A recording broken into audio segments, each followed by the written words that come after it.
Good evening and welcome back to 31 Horror Nights. It's October 15th and tonight's movie is LandLocked.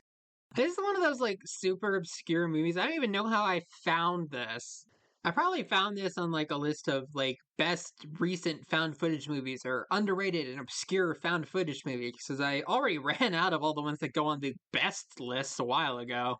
Though I briefly mentioned this already, found footage is not the best term for this. I think camera POV suits it better, but also this doesn't really fit in that either. It's a mix of third person and first person from a camera in the movie. From what I can tell, this is some adult man visiting his childhood home that's about to get torn down, and there's this video camera. And when he looks through the camera, he sees a glimpse through the past and that area with a memory attached to it. And apparently some of the memories get very dark.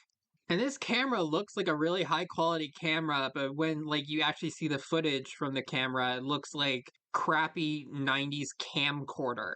One thing I've noticed is that even though the quantity of found footage movies being created has gone down a lot, it was really popping off 10 years ago, not so much anymore. But a lot of the really notable examples from recently also seem to take inspiration from analog horror. Every time I see that grainy, crappy footage with that very specific VHS font, I definitely think of analog horror now. This movie looks interesting. I'm gonna go give it a watch.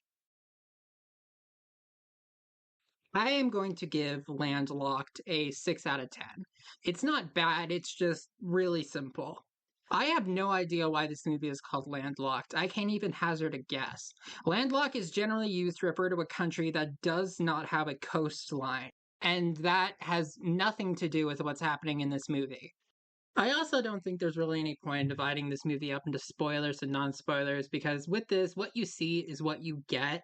Basically, there is just this VHS camera that when you look through it, you can look through into the past. And the reason why it looked like crappy 90s camcorder footage was because it actually was a camcorder from the early 90s.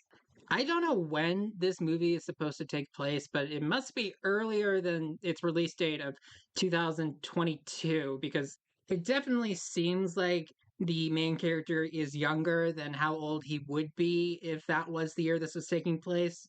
The main character is named Mason and he has two older brothers. He used to have a dad, but the dad died, and their house is going to get actually torn down by a wrecking ball in a week when the movie begins. I just assumed from the trailer that you would point it at something and it would show you a memory with that corresponding location, but it's actually a lot more specific than that. You can adjust the date on the camera, point it at something, and it will show you what was happening at that place at that time. And since Mason had an entire childhood in this house, he kind of gets to work making as many tapes as he can, and they have a lot of blank VHS tapes, or he's able to get a lot of blank VHS tapes, because you can see his setup and he has 100 of them at least. There's this one little plot point where he works with his brother to move this car that has just been sitting there on their property for I don't even know how long. And they mentioned that Mason wasn't there when their father died. And I thought he was going to use the camera to go back to that day and see what happened himself, but he doesn't really do that. He also finds a red VHS tape that came in the box he found that camera in. And oddly enough, one of his brothers found that case. And this was before Mason even knew what it was. And he tried to throw it away and cover it up with other trash so that Mason would never find it. And obviously, that just made him wonder what was in that box more. And that red tape that was in the box is, I think, the first video that they ever took of Mason when he was a baby, all the way back in 1991. He also briefly loses that tape, and that's when he uses the camera's property to see what happens. And he sees this. Obviously, it's a person in a suit. It's a low budget movie, but it's a creepy mask, and the torso is releasing smoke. And one really eerie thing about this entity, is that when he's watching it through the camera, the monster will turn to look at him, even though he wasn't there. And the last part of it is him waking up on the day that the house is going to be demolished, and he sees both of his brother's cars outside, but he can't find his brothers anywhere. And then he goes down to the basement, and there was this common thing you saw a few times where lights and sounds will be coming from the ventilation in the house. And he finds this big vent in the basement and he crawls in. And then there's this really long sequence of him crawling through ductwork and like those spaces inside the walls. And this all ends with him finding what appears to be his dead father sitting there watching a tape. And when he sits next to him, he hears the sound of like heavy machinery outside. And then he thinks, wait, isn't this the day they were tearing this down? Are we going to be safe here? And then there's like a loud crash and the movie turns to black. I think what happened in this movie is that this camera and that weird deity that we briefly saw a few times are connected. It's sort of like a way to draw people in, like present them with something seemingly irresistible, the ability to go back and relive any moment.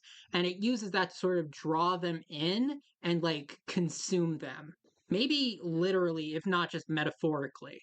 Because as he was crawling through these ductworks, these in between spaces, it didn't ever look like he was leaving the house. It just felt like he was getting swallowed up by the house itself.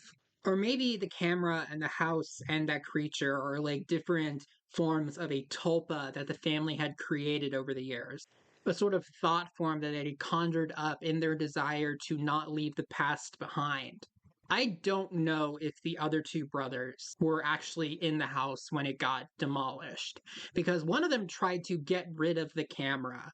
So maybe he knew the dangers of it, or maybe he did know the dangers of it and chose to come back anyway. I don't know. This movie was pretty short and simple. I will commend them for making something very professional looking on what I can only assume to be a rather low budget. I just didn't really think it was anything spectacular. All right, thank you for listening. I'll see you tomorrow.